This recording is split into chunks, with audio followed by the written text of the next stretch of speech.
नमस्कार। 21 मई हिंदी के महान व्यंग लेखक शरद जोशी जी का जन्मदिन है।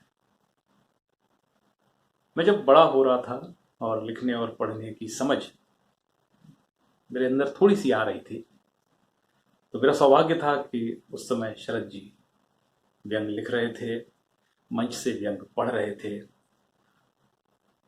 और हम कह सकते हैं कि आज जो भी व्यंग की समझ है वह निश्चित तौर पर शरद जोशी जी का एक बहुत बड़ा योगदान है। मैं ग्वालियर में उनसे एक बार मिला था। ग्वालियर में वरिष्ठ पत्रकार बच्चन बिहारी जी के व्यंग संग्रह का विमोचन करने हुए ग्वालियर आए थे। मैंने उनका कैरिकेचर भी बनाया, उनके ऑटोग्राफ भी लिए, जो निश्चित रूप से मेरी सबसे बड़ी पूंजी है। मैंने शरद जोशी को देखा था, तो उनके जन्मदिन पर एक व्यंग मैं उनका पढ़ता हूँ। यूँ तो हम सब उनके व्यंग को पढ़ते रहते हैं, उनके तमाम व्यंग संग्रह हैं, किताबें हैं, तो यह मैं यथासंभव से पढ़ रहा हूँ। नेतृत्व की ताकत। मैं स्पष्ट कर दूं, मेरा उच्चारण थोड़ा ठीक नहीं है, तो यदि कुछ बोलने में कहीं गलत हो जाए तो थोड़ा क्षमा करिएगा। नेतृत्व की ताकत। नेता शब्द दो अक्षरों से बना है, ने और ता। इसमें एक अक्षर भी कम हो तो कोई नेता नहीं बन सकता। मगर हमारे शहर के एक नेता के साथ अजीब ट्रेजेडी हुई। वह बड़ी भागदौड़ में रहते थे, दिन गेस्ट हाउस में गुजारते और रातें डाक बंगलों में। लंच अफसरों के साथ लेते, डिनर सेठों के साथ करते। इस बीच जो वक्त मिलता उसमें भाषण देते, कार्यकर्ताओं को संबोधित करते, कभी कभी खुद संबोधित हो जाते। मतलब यह है कि बड़े व्यस्त। ने और ता दो अक्षरों से तो मिलकर बने थे नेता।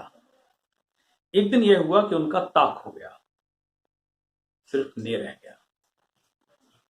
इतने बड़े नेता और ता गायब। शुरू में तो उन्हें पता ही नहीं चला।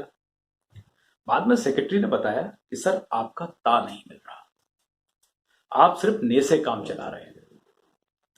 नेता बड़े परेशान। नेता का मतलब होता है नेतृत्व करने की ताकत। ताकत चली गई, सिर्फ नेतृत्व रह गया। ता के साथ ताकत गई। तालियां खत्म हो गईं जो ता के कारण बजती थी। ताजगी नहीं रही।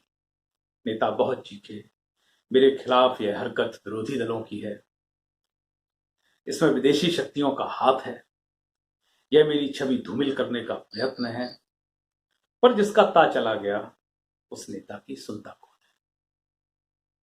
सीआईडी लगाई गई, सीबीआई लगाई गई, रॉ ने जांच की, मगर ता नहीं मिला। नेता ने एक सेठ जी से कहा, यार हमारा ता गायब है, अपने ताले में से ता हमें दे दो।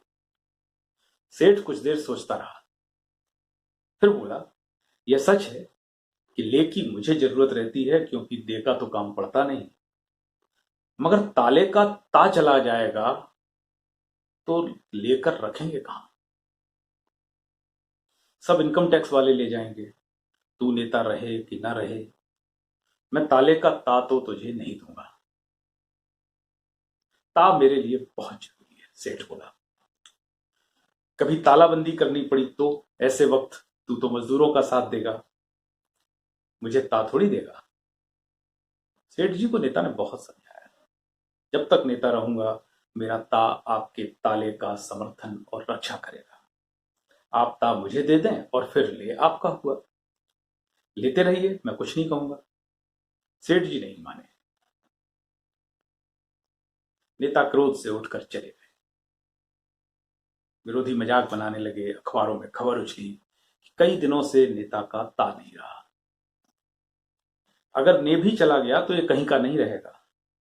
खुद नेता के दल के लोगों ने दिल्ली जाकर शिकायत की, आपने एक ऐसा नेता हमारे सिर पर थोप रखा है जिसके पास ता नहीं है। नेता दुखी था, पर उसमें इतनी हिम्मत नहीं थी कि वह जनता में जाए और कबूल करे कि उसमें ता नहीं है।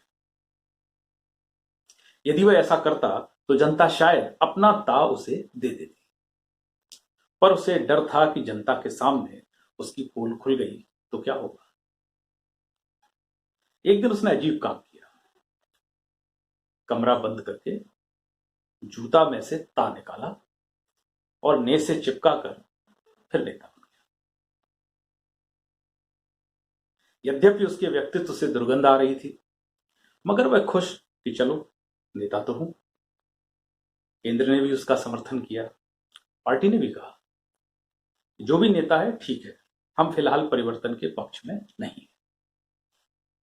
समस्या सिर्फ यह रह गई कि लोगों को इस बात का पता चल गया। आज स्थिति यह है कि लोग नेता को देखते हैं और अपना जूता हाथ में उठा लेते हैं। उन्हें डर है कि कहीं वो इनके जूतों में से ता ना चुरा ले। पत्रकार अक्सर प्रश्न पूछते हैं, सुना है आपका ता गायब हो गया था पिछले दिनों। वे धीरे से कहते हैं, गायब नहीं हो गया था, वो बात यह थी कि माताजी को चाहिए था तो मैंने उन्हें दे दिया। आप तो जानते हैं मैं उन्हें कितना मानता हूं। आज मैं जो कुछ भी हूं उनके ही कारण हूं। वे ता क्या मेरा ने भी ले लें तो मैं इनकार नहीं करूंगा। ऐसे समय में नेता की नम्रता देखते ही बनती है। लेकिन मेरा विश्वास है मित्रों, जब भी संकट आएगा, नेता का ता नहीं रहेगा, लोग निश्चित ही जूता हाथ में लेके बढ़ेंगे और प्रजातंत्र की प्रगति में अपना योग देंगे। तो यह था व्यंग शरद जोशी जी का नेतृत्व की ताकत। नमस्कार।